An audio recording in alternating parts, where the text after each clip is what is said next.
वानखेडे स्टेडियमवर चॅम्पियन्सचा जंगी सत्कार, वानखेडेवर विश्वविजेत्यांचा गौरव सोहळा। मुंबईत विश्वविजेत्यांची विजय मिरवणूक तर ओपन डेक बसमधून टीम इंडियाची मिरवणूक। वर्ल्ड कप उंचावत भारतीय संघानं चाहत्यांचा उत्साह वाढवला। उद्या संध्याकाळी 4 वाजता विधान भवनात सत्कार सोहळा, सरकारकडून महाराष्ट्रातील खेळाडूंना 1 कोटीचं बक्षीस। फायर ब्रिगेडची विश्वविजेत्यांना अनोखी सलामी, विश्वविजेत्यांची केक कट करत त्यांनी केला जल्लोष साजरा। मरीन ड्राईव्हवर क्रिकेट प्रेमींचा जनसागर, क्रिकेट प्रेमींनी फुलला क्वीन्स नेकलेस। भ्रष्टाचाराचे खोटेनाटे आरोप केल्याचा अजितदादांचा आरोप, निवडणुकीच्या तोंडावर अजितदादांची जनतेला भावनिक साथ, अजितदादांवरील आरोपांवरून विरोधकांचं भाजपला सवाल। तुकाराम मुंडेंच्या बदलीमागे अदानी भूखंड प्रकरण, विरोधी पक्षनेते विजय वडेट्टीवारांचा आरोप, तर तुकाराम मुंडेंची जमिनीच्या फाईलवरील नोट जाहीर करा, वडेट्टीवारांचं सरकारला आव्हान। उद्यापासून विरोधी पक्षनेते अंबादास दानवे सभागृहात दिसणार, अंबादास दानवेंचं निलंबन 5 वरून 3 दिवसांवर।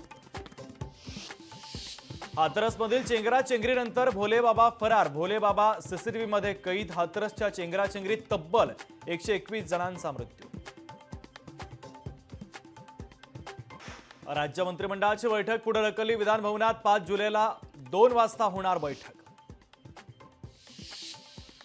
पंतप्रधान मोदी 8 ते 10 जुलैच्या दरम्यान रशिया आणि ऑस्ट्रेलियाच्या दौऱ्यावर, मोदींच्या दौऱ्यासंदर्भात परराष्ट्र मंत्रालयानं दिली माहिती। दिल्लीमध्ये मुकेश अंबानी यांनी घेतली सोनिया गांधींची भेट, अनंत अंबानी यांच्या लग्नाचं निमंत्रण पत्रिका देण्यासाठी घेतली भेट। बीडमध्ये जरांगे पाटील आणि जयदत्त क्षीरसागरांचे एका बॅनरवर फोटो, बॅनरवरील एकत्र फोटोमुळे राजकीय वर्तुळात चर्चांना उधाण। मुंबईतील गिरणी कामगारांसाठी बांधलेलं संक्रमण शिबिर धोकादायक, अतुल सावे मंगळवारी करणार पाहणी। लाडकी बहिणीसाठी अजित पवार मैदानात, मुख्यमंत्री लाडकी बहीण योजनेच्या संदर्भात व्हिडिओ ट्विट, तर व्हिडिओमधून लाडकी बहीण योजनेच्या जनजागृतीचा दादांचा प्रयत्न। गेल्या 2 वर्षांपासून डोंबिवलीकर अनियमित पाणी पुरवठ्यामुळे त्रस्त, पाण्यासाठी महिलांचं ठिय्या आंदोलन। मोरबे धरणग्रस्तांचा उद्रेक, सरकारनं आश्वासन पूर्ण न केल्यानं धरणग्रस्त आक्रमक। मुख्यमंत्र्यांच्या पाहणीनंतर देखील इंद्रायणी नदी प्रदूषितच, केमिकलयुक्त पाणी सोडल्यामुळे नदीच्या प्रदूषणामध्ये प्रचंड वाढ, महाविकास आघाडी आणि पर्यावरणवादी संस्थांचं इंद्रायणी नदीकाठी आंदोलन। नगर ते मनमाड महामार्गाच्या मुद्द्यावरून शिवसेना उद्धव बाळासाहेब ठाकरे पक्ष आक्रमक, रस्त्याचं काम तातडीनं सुरू करण्याची मागणी। ठाणे जिल्ह्यातील पावसाळी पर्यटनस्थळी मनाईचे आदेश, बदलापुरातील कोंडेश्वर धबधब्यावर पर्यटकांना जाण्यास मज्जाव, तर भुशी डॅम दुर्घटनेच्या पार्श्वभूमीवर प्रशासन सतर्क। धाराशिवमध्ये शाळा सुरू करण्याच्या मागणीसाठी गावकरी आणि विद्यार्थी आक्रमक, स्थलांतराला स्थगिती देऊनही अद्यापही शाळा कुलूप बंदच।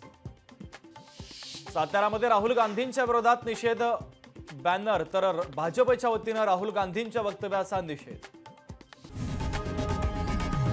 लोकशाही मराठी ऐका, पहा, जागरूक रहा।